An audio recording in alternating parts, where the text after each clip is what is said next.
दो आईपीएल हैं सर इस देश में, इंडियन प्रीमियर लीग, दूसरा आईपीएल है जिसमें युवाओं के भविष्य के साथ खेल होता है, जो है इंडियन पेपर लीग। युवाओं के भविष्य को सिक्योर करना तो छोड़िए, उसे बर्बाद करने का काम किया गया। मैं इन स्टूडेंट्स की पीड़ा इसलिए भी समझता हूं क्योंकि मैं खुद स्टूडेंट रहा हूं। इस देश की सबसे one of the most competitive examination chartered accountancy को क्लियर कर यहां पहुंचा हूं सर। दो आईपीएल हैं सर इस देश में। एक आईपीएल है जिसमें गेंद और बल्ले का खेल होता है, जिसे कहते हैं इंडियन प्रीमियर लीग, और दूसरा आईपीएल है जिसमें युवाओं के भविष्य के साथ खेल होता है, जो है इंडियन पेपर लीग। और आज मैं उसकी पूरी सूची लाया हूं कि कैसे युवाओं के भविष्य को सिक्योर करना तो छोड़िए, उसे बर्बाद करने का काम किया गया। और उस सूची में मैं नाम पढ़ के आपका ध्यान आकर्षित करना चाहूंगा कि क्या क्या हमने अपने देश के युवाओं को दिया है। पहला, व्यापम स्कैम। दूसरा, यूजीसी नेट पेपर लीक। तीसरा, Telangana secondary school certificate examination Hindi paper leak. Assam HSC-LC general science paper leak. Uttar Pradesh लेखपाल recruitment exam paper leak. Rajasthan forest guard recruitment exam paper leak.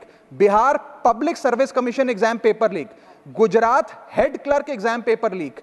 SSC CGL exam paper leak. UP TET exam paper leak. Rajasthan university paper leak. UP PSC paper leak. Maharashtra HSC exam chemistry paper leak. UP police constable qualifying exam paper leak. REET यानी कि Rajasthan eligibility examination for teachers paper leak. Haryana police constable exam paper leak. Himachal Pradesh police constable exam paper leak. Railway recruitment board group D exam paper leak. Orissa teacher eligibility test paper leak. Assam police recruitment exam paper leak. Bihar board का 10वीं कक्षा का भी examination paper leak. Telangana SSC exam paper leak. Karnataka SSC-LC exam paper leak. Delhi university law entrance exam paper leak. Jamia Millia Islamia entrance exam paper leak. UP board exam mathematics और bio का paper leak.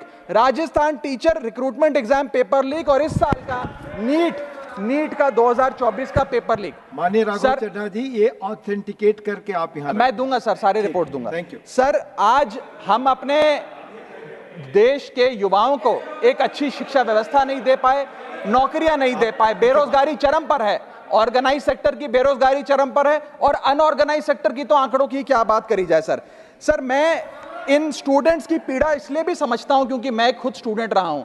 इस देश की सबसे one of the most competitive examination chartered accountancy को clear कर यहां पहुंचा हूं सर।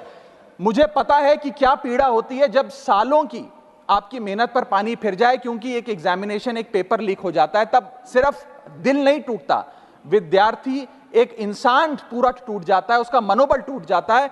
आज उस मनोबल को हमें सबको मिलकर एड्रेस करने की आवश्यकता है। और आज मैं उन युवाओं की ओर से, नीट से संबंधित उन 35 लाख स्टूडेंट्स की ओर से सरकार से 5 सवाल पूछना चाहूंगा। और वो पूछने से पहले ये बताना चाहूंगा कि NTA, जिसे नेशनल टेस्टिंग एजेंसी का नाम देके जिसका गठन किया गया था कि वो युवाओं के भविष्य के लिए कुछ कारगर कदम उठाएगी, एक ट्रांसपेरेंसी से एग्जामिनेशन कराएगी, उस NTA का फुल फॉर्म आज नो ट्रस्ट एनीमोर हो गया है।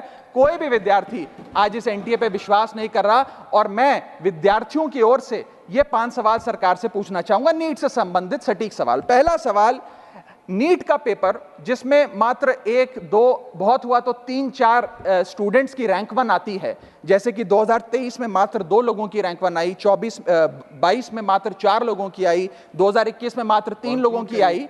जब इतने कम स्टूडेंट्स की रैंक 1 आती है, तो इस साल 2024 के नीट के पेपर में कैसे 67 बच्चों की रैंक 1 आ गई, जबकि फैकल्टी और टीचर्स ये मानते हैं कि बहुत मुश्किल पेपर था। सर, मेरी पार्टी का समय बचा हुआ है सर, प्लीज मेरे को 2-3 मिनट दे दीजिए। नहीं सर, 4 मिनट 5 मिनट भी नहीं हुए सर, वक्त दे दीजिए please. Conclude with in 1 minute. Conclude, otherwise I will move. Sir, वक्त ऐसे मत दीजिए कि ठीक लगे सर, वक्त ऐसे मत दीजिए कि ठीक लगे, बाकी जो आपको ठीक लगे। सर, मेरा दूसरा सवाल, कैसे मैथमेटिकली इम्पॉसिबल नंबर स्टूडेंट्स के आते हैं? इस एग्जाम में या तो 720 नंबर आएंगे जिसके सारे जवाब सही हैं, और अगर एक भी गलत हो गया तो आप 715 नंबरों पे आ जाएंगे।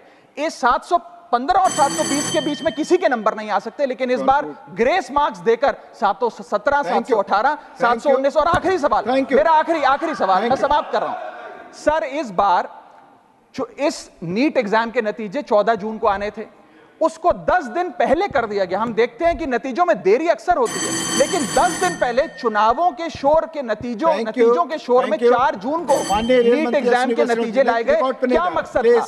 If you like this video, then like, share and subscribe to Mirror Now.